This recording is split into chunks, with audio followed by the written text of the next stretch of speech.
15টি দফা দিয়েছি, তো আপনাকে এখনই পূরণ করতে হবে, অন্যথায় এই নৈরাজ্য তো বন্ধ হবে না। আমরা মনে করি এটা আগামী 48 ঘন্টার মধ্যে আমরা যে প্রস্তাবনাগুলো ইতিমধ্যে গণমাধ্যমের সম্মুখে জাতির সামনে হাজির করেছি সেটি আগামী 48 ঘন্টার মধ্যে বাস্তবায়ন করতে হবে। প্রথমত, নির্বাচন কমিশন থেকে শুরু করে সাংবিধানিক প্রতিষ্ঠানগুলোকে সাংবিধানিক কমিটি গঠন করার মাধ্যমে সংস্কার করতে হবে এবং দলীয় ও স্বজনপ্রীতির মাধ্যমে যে সকল কর্মকর্তাদেরকে প্রধান নির্বাচন কমিশনার থেকে শুরু করে এরকম বিভিন্ন সাংবিধানিক প্রতিষ্ঠানে যাদেরকে নিয়োগ দেওয়া হয়েছে এই সকল কর্তা ব্যক্তিদেরকে চাকরিচ্যুত করতে হবে এবং তারা যে অন্যায়ের সাথে জড়িত, যারা 14 সালে 18 সালে 24 সালে এই ধরনের অবৈধ নির্বাচন থেকে শুরু করে এই সরকারকে ক্ষমতায় রাখার জন্য বিভিন্নভাবে এজেন্ডা বাস্তবায়ন করেছে, তাদেরকে চাকরিচ্যুত করে তাদেরকে বিচারের মুখোমুখি করতে হবে। পুলিশ, র্যাব, বিজিবি, গোয়েন্দা সংস্থা সহ প্রশাসনের যারা গুম, খুন ও সাম্প্রতিক গণহত্যার সাথে জড়িত তাদেরকে চাকরিচ্যুত করে বিচারের মুখোমুখি করতে হবে। আমরা ইতিমধ্যে দেখতে পেয়েছি যে প্রশাসনের কতিপয় ব্যক্তিকে সরিয়ে দেওয়া হয়েছে। এই কতিপয় ব্যক্তিকে সরিয়ে দিলেই হবে না, এরকম হাজারো ব্যক্তি রয়েছে বিভিন্ন জেলা, উপজেলা এবং ঢাকা শহরে, তাদের প্রত্যেককে সরিয়ে দিতে হবে। অন্যথায় এরা যদি প্রশাসনে থেকে যায় তাহলে আমরা যে রাষ্ট্র সংস্কারের কথা বলছি সেই রাষ্ট্র সংস্কার কখনোই সম্ভবপর হবে না। আয়নাঘর সহ যে সকল জায়গায়, যে সকল বন্দিশালায় ভিন্ন মতের মানুষকে গুম করা হয় এই বন্দিশালাগুলোকে ধ্বংস করতে হবে এবং বিশ্ববিদ্যালয়গুলোতে দলীয়ভাবে নিয়োগপ্রাপ্ত ভিসি প্রক্টরদেরকে সরিয়ে দিতে হবে। বিশ্ববিদ্যালয় এবং একই সাথে কলেজ সহ সকল শিক্ষা প্রতিষ্ঠানে ছাত্র সংসদ চালু করতে হবে, শিক্ষার পরিবেশ সুন্দর রাখতে হবে এবং শিক্ষার্থীদেরকে তাদের অধিকার চর্চার সুযোগ দিতে হবে। এই সরকারের আমলে অবৈধ ও অন্যায়ভাবে প্রমোশন পাওয়া সুবিধাভোগী সকল যমুনা রেফ্রিজারেটর, খাবার ফ্রেশ তো লাইফ জম্পেশ। সরকারি কর্মকর্তাদেরকে চাকরিচ্যুত করতে হবে। নতুন যে সকল রাজনৈতিক দল আমরা নিবন্ধনের জন্য আবেদন করেছিলাম, আমরা সেই তালিকায় 2 নম্বরে ছিলাম, গণ অধিকার পরিষদ সহ অন্যান্য কয়েকটি দল, আমাদেরকে নিবন্ধন দেওয়া হয়নি। এই সকল দলকে অনতিবিলম্বে নিবন্ধন দিতে হবে। আওয়ামী লীগ এবং একই সাথে জাতীয় পার্টি এছাড়া যে 14 দলীয় জোট ছিল, এই যে ফেসিবাদ এবং ফেসিবাদের দোসর আওয়ামী লীগ, জাতীয় পার্টি থেকে শুরু করে এই সকল ফেসিবাদের দোসরদের রাজনীতি বাংলাদেশে আইন করে নিষিদ্ধ করতে হবে।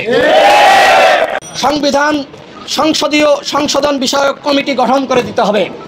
অর্থাৎ যে সংবিধান আওয়ামী লীগ তার ক্ষমতা দখল করার জন্য তার মতন করে তৈরি করেছিল, এই সংবিধান বাংলাদেশের জনগণের সংবিধান হতে পারে না।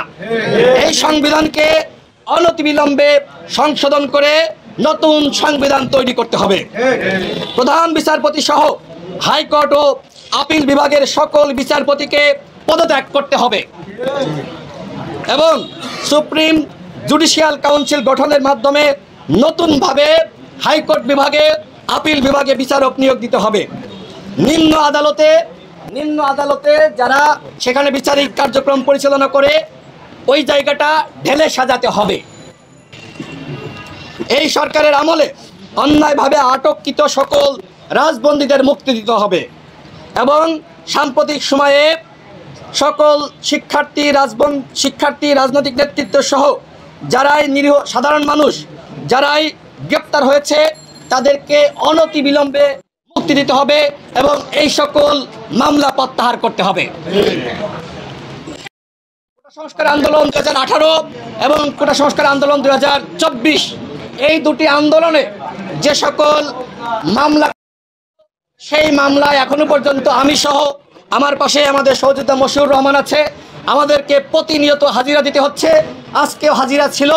আমরা অনতিবিলম্বে এই মামলা প্রত্যাহার দাবি করছি। কোটা সংস্কার আন্দোলন 2024কে কেন্দ্র করে প্রায় 5 শতাধিক সাধারণ শিক্ষার্থী এবং জনতাকে এই সরকার গণহত্যা করেছে আওয়ামী লীগ সরকার ইতিমধ্যে এই সংসদ বাজেয়াপ্ত হয়েছে। অর্থাৎ যারা এই গণহত্যার সাথে জড়িত তাদেরকে বিচার করতে হবে এবং শহীদ সকল পরিবারের পাশে দাঁড়াতে হবে। প্রতিটা পরিবার থেকে একজনকে সরকারি চাকরির ব্যবস্থা করতে হবে। পিলখানা হত্যাকাণ্ড, হেফাজতে ইসলামের উপর পরিচালিত গণহত্যা এবং ডাকসু হামলা, আপনারা জানেন যে ডাকসুর ভিপির রুমে কিভাবে নারকীয় তাণ্ডব চালিয়েছিল সাদ্দাম এবং সঞ্জিত। বিশেষ করে ভারতীয় রয়ের নির্দেশনায় তারা এই তাণ্ডব চালিয়েছিল। যারা পিলখানা হত্যার সাথে জড়িত তাদেরকে বিচার করতে হবে। হেফাজতে ইসলামের উপর যে নির্মম নির্যাতন হয়েছিল তার বিচার করতে হবে, ডাকসু হামলার বিচার করতে হবে এবং বিহারের যারা নিরীহ ছিল, যারা অন্যায়ের সাথে জড়িত ছিল না, তাদের সংখ্যা কয়েক হাজার, তাদেরকে অনতিবিলম্বে তাদেরকে মুক্তি দিতে হবে। আমরা নিরীহ ছিলাম, নিরস্ত ছিলাম, আমাদেরকে এই সরকার অন্যায়ভাবে ফাঁসিয়েছে। আমরা এই বিডিআর ভাইদেরকে মুক্তি দাবি করছি এবং একই সাথে শেখ হাসিনা দেশ ছেড়ে পালিয়েছে তার বোনকে সাথে নিয়ে।